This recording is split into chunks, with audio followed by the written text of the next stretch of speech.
Welcome to the Story Vault, where every tale is unlocked. From myths and legends to horror, fantasy life stories, and real events. Every story has a place here. Now, I open the vault and begin today's story. Neverland Ranch was not built in a single moment. It evolved like a living dream. Michael poured his creative energy into every corner, designing spaces where imagination and reality blended. He personally chose the flowers that lined the walkways, commissioned whimsical sculptures of fairies and animals, and oversaw the construction of the train station that resembled something from a classic storybook. Guests often remarked that stepping through the gates felt like entering a different world, one where time slowed and childhood wonder returned. A soft scent of roses lingered in the air, and at night, strings of lights twinkled across the park like grounds, creating the sense that the stars had descended to Earth. The zoo within Neverland became one of Michael's favorite escapes.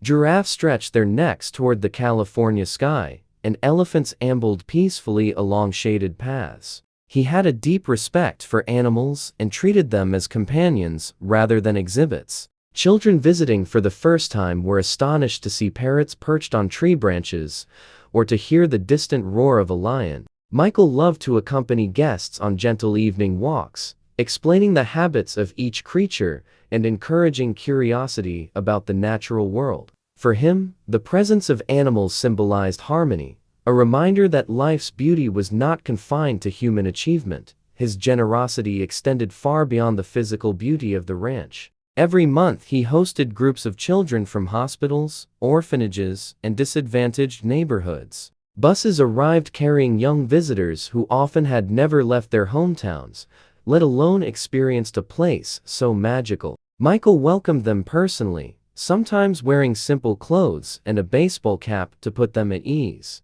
He guided them to the rides, encouraged them to eat as much popcorn and cotton candy as they liked, and watched with quiet satisfaction as they laughed under the California sun. Many parents later said that these visits gave their sick children moments of joy they would remember for the rest of their lives. Nurses and social workers spoke of his kindness and the fact that he never asked for publicity or recognition. The same spirit drove his global humanitarian work. Michael traveled to dozens of countries, visiting hospitals, funding surgeries for children in need, and donating to disaster relief efforts. He gave millions to research organizations fighting HIV or AIDS at a time when stigma was widespread. After the 1985 famine crisis in Ethiopia, he co-wrote "We Are the World," a song that united some of the biggest names in music and raised tens of millions of dollars for famine relief. In 1992, he launched the Heal the World Foundation, which provided immunizations,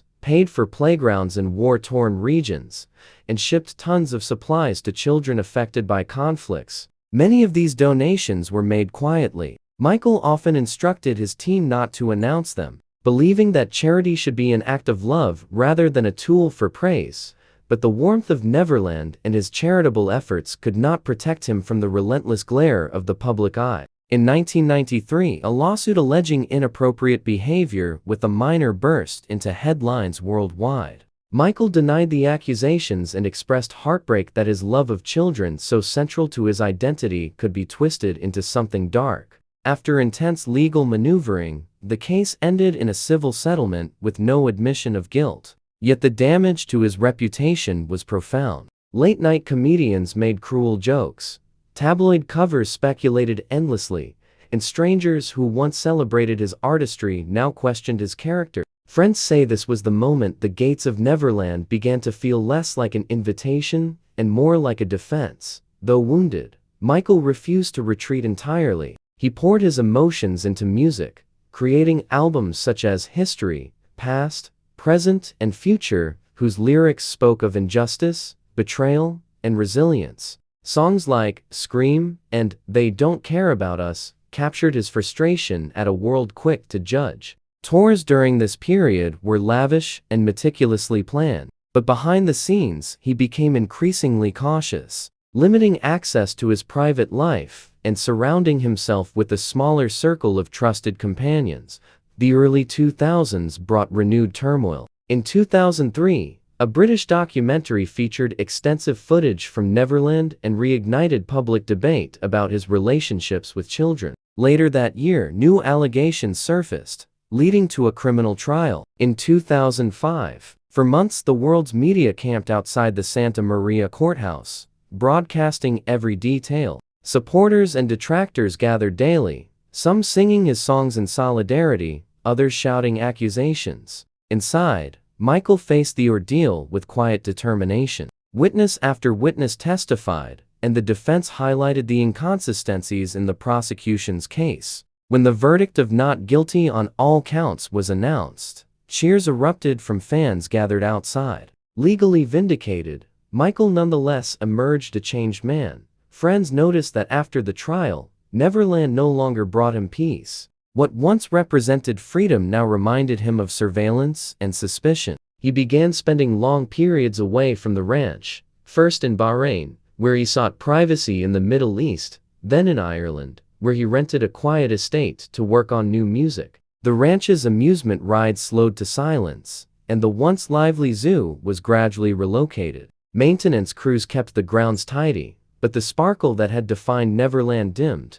Financial pressures compounded the emotional strain. Legal fees and declining album sales weighed heavily, and by 2008, the property was in foreclosure. Michael entered complex financial arrangements to maintain partial ownership, but he no longer considered it home. To many fans, the decline of Neverland felt symbolic, the fading of a dream built on hope and childlike wonder. Undone by years of relentless intrusion and legal battles, throughout these trials, Michael's children remained his greatest source of strength. Prince, Harris, and Blanket, born amid intense public scrutiny, were the center of his world. Determined to shield them, he often used masks and disguises when they ventured outside, a decision that puzzled outsiders but allowed the children rare moments of anonymity. At home, he was a devoted father, reading bedtime stories, helping with schoolwork, and encouraging their artistic talents. Those who visited described a warm household filled with music and laughter, far removed from the tabloid image of eccentric isolation. Yet isolation did define his own adult life. Once able to walk freely through crowds, he now traveled with elaborate security, wary of both paparazzi and opportunists. Longtime friends recalled that he yearned for normal conversations and simple outings, but found them nearly impossible. Even a quiet dinner at a restaurant could trigger a frenzy of attention. He took solace in recording studios, where he experimented with new sounds and collaborated with producers who respected his privacy. Music remained his language, the one place where he felt entirely understood. By the late 2000s, Michael began planning a return to the stage with the ambitious "This Is It" concert series. Rehearsals were intense but hopeful, offering a glimpse of renewed purpose. Yet those closest to him worried about the immense pressure he faced, physically and emotionally, after years away from large-scale performances. While the concerts never came to fruition due to his sudden passing in 2009, the preparations showed that his creative spirit never truly dimmed. Even in the face of personal hardship, today, Neverland stands as both a monument and a mystery. To some it is a symbol of extravagance.